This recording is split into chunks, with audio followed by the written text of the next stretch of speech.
L'OSQ, qui restait sur un match nul à l'extérieur face à Ouascal, avait bien l'intention de prendre les 3 points samedi soir.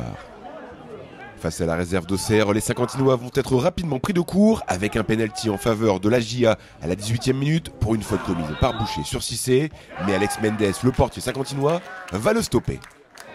L'ouverture du score logique pour les visiteurs à la 40e minute avec Kylian Sylvestre au 20 mètres du pied gauche qui va armer une frappe au ras du sol pour tromper Mendes. Dans le temps additionnel de la première mi-temps, Stéphane se provoque la faute de Sioué dans la surface juste avant la mi-temps et Joseph Attalé va réduire le score, 1 partout.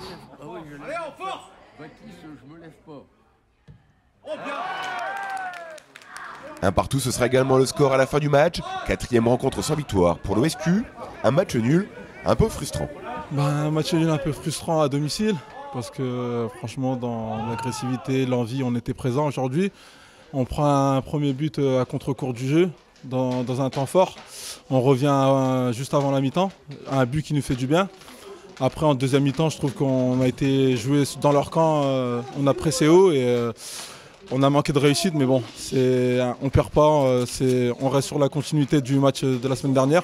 Donc c'est bien pour le moral. Il n'y a pas eu justement cette réussite pour vraiment mettre le deuxième but. En revanche, j'ai trouvé les garçons intéressants parce qu'ils ont respecté le plan de jeu. Et puis jusqu'au bout, ils se sont battus jusqu'au bout. Ça reste une équipe qui a des très très bonnes individualités. Des garçons qui s'entraînent avec les pros, qui sont capables de faire la différence à tout moment. Et je trouve qu'on est resté bien concentré, bien vigilant. Et que si malheureusement on n'avait pas fait ça et qu'on s'était un petit peu plus projeté sur l'avant, on se serait fait punir et là ce serait même plus une histoire de match nul, ce serait sans doute une défaite. Donc bravo aux joueurs d'avoir su justement bien calibrer ça pour pouvoir respecter l'équilibre de l'équipe. Après maintenant ce qui est malheureux c'est quand même d'avoir un public qui est très très très hostile presque et négatif. On a remonté le score. Chose qu'on n'avait pas su faire 2 fois quand on avait été mené. La semaine dernière, on est revenu aussi. Voilà, il faut cette bascule avec un but de plus que l'adversaire pour gagner le match. Et on est dans cette étape-là et il faudra réussir à le faire dans 15 jours face à Fleury. Mais vraiment, encore une fois, chapeau et félicitations aux joueurs.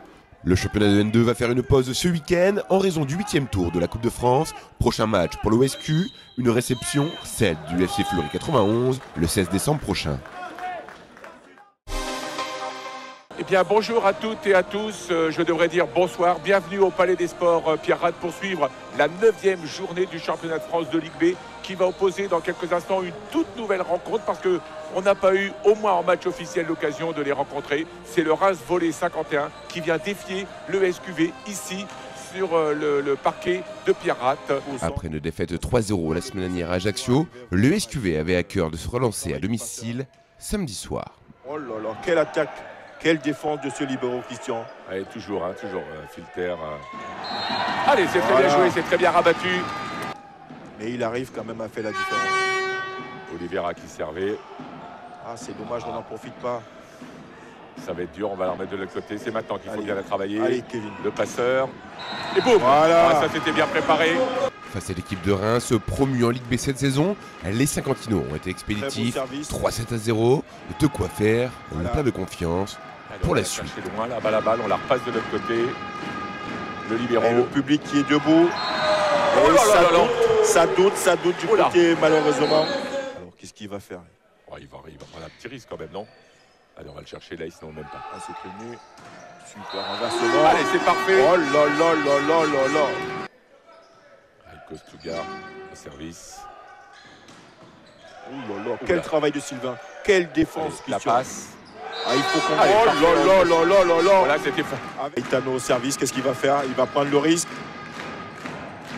C'est défendu. Et bloc. Non. La balle est out. Et la blague est out.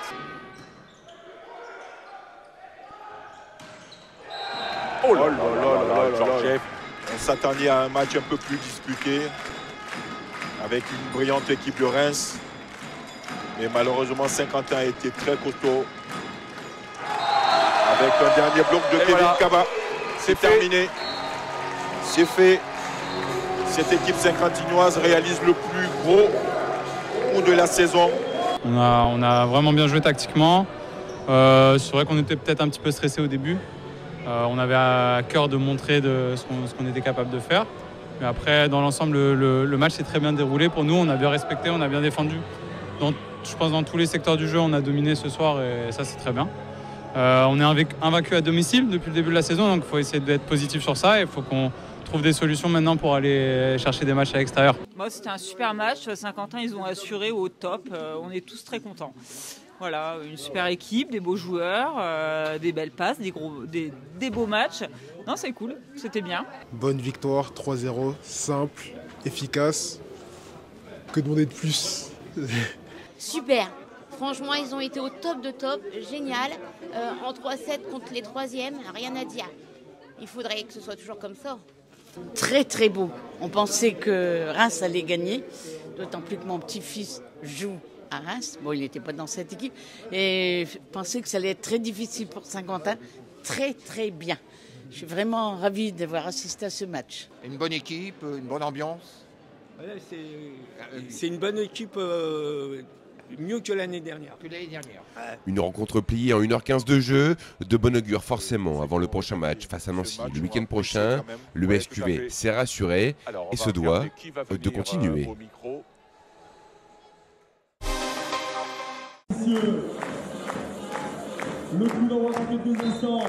Allez, c'est parti. Sur une victoire à domicile face à Cholet le week-end dernier, le Saint-Quentin Basketball voulait confirmer et décrocher enfin une victoire référence à l'extérieur. Oh, Milan Barbic, malheureusement on se loupe là-dessus. Ça va amener une contre-attaque de Lucas Boucaud, il est attrapé Lucas Boucaud, mais regardez derrière. En déplacement dimanche après-midi du côté de Blois, le SQB a fait mieux que ça.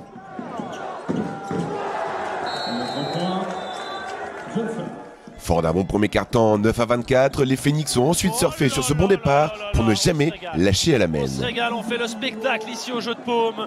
Dans les mains de Lucas Boucaud. Et ce premier tir. Et Johnson à 3 points. Blois, particulièrement maladroit, n'a jamais pu revenir dans la partie du fait de cette difficulté d'adresse, 39% simplement au tir. Côté Saint-Quentinois, c'est tout le contraire, avec un SQB solide en défense également et qui a rarement tiré aussi bien cette saison depuis la ligne à 3 points, 50% en 40 minutes. Les transmissions de balles et derrière on va aller au dunk. C'est une victoire évidemment très importante pour nous ce soir. On a mené tout le match, on a été défensivement très constant, c'est ce qu'on s'était dit. Il faut, pour retrouver la victoire à l'extérieur, il faut réussir à être constant défensivement 40 minutes. Et ce soir on fait une prestation défensive vraiment de grande qualité. Et c'est ce qui nous permet à la fois de prendre de l'avance et ensuite de la conserver, parce que offensivement on a quelques manques, même si merci, ce soir on a trouvé de l'adresse à 3 points au bon moment, parce que Blois a bien fermé la raquette et on a su trouver des shooters vraiment dans les moments les plus opportuns. Will Rayman dans le corner, Melvin évidemment, Nate, ou alors même le 3 points de Tiger chanceux, alors que Blois est dans un momentum. Donc ça tourne pour nous ce soir et on a eu une bonne gestion. Il est évident qu'en plus repartir d'ici avec une victoire avec un écart, c'est pas neutre. Je remercie nos supporters d'être venus, parce que voilà, on est un dimanche. Et venir jusqu'ici, repartir après le match, ils montrent une nouvelle fois qu'ils sont exceptionnels. Donc voilà, à domicile, à l'extérieur, et je suis très heureux pour eux aussi qu'on puisse remporter cette victoire. Vous voyez, aujourd'hui, on a fait 14 matchs et on a été gagné à Blois, à Gravelines et à Levallois. Donc ce sont des victoires qui sont fondamentales pour notre saison. Blois a une particularité, c'est qu'ils ont vraiment des intérieurs qui jouent au large, notamment Joe Cholet. On ne peut pas tout gérer, et donc il met 17 points. Et il y a quelques tirs qui sont évitables, mais il y a quelques tirs où on ne peut pas être partout. Donc on fait des choix. Et quand on a un poste 5 qui est au large comme ça, il faut accepter. Mais on avait d'autres priorités. On avait évidemment, on voulait contenir l'agressivité de Milan Barbic, et puis défendre fort les shooters comme Timothée Vergiat, Rion Brown, Tobin Carberry. Et ma feuille de stats prouve que ça, c'est une mission réussie ce soir. Avec une deuxième victoire consécutive après le succès face à Cholet.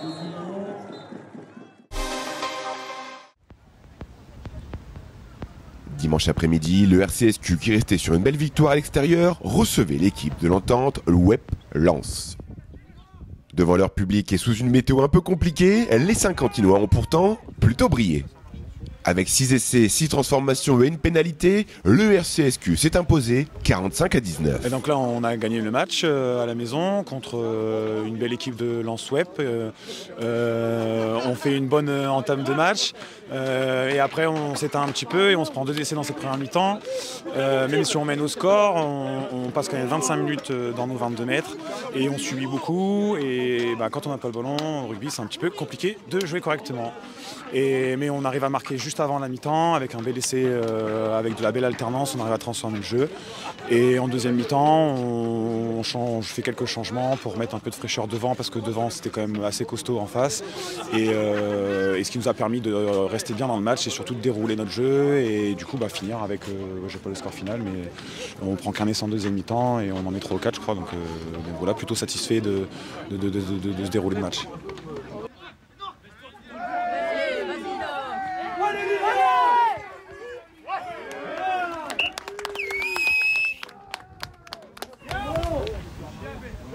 Alors la différence, c'est surtout qu'on a un groupe qui maintenant respecte les consignes.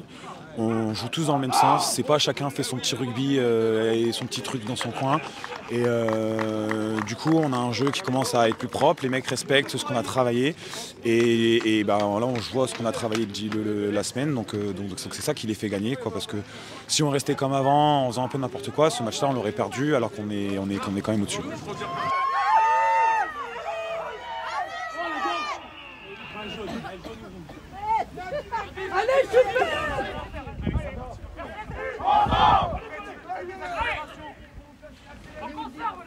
Un deuxième succès en 2 matchs pour le Racing Club Saint-Quentinois avant un prochain match dimanche 10 décembre à Bienfait. Cette fois-ci, le RCSQ recevra l'Entente Somme.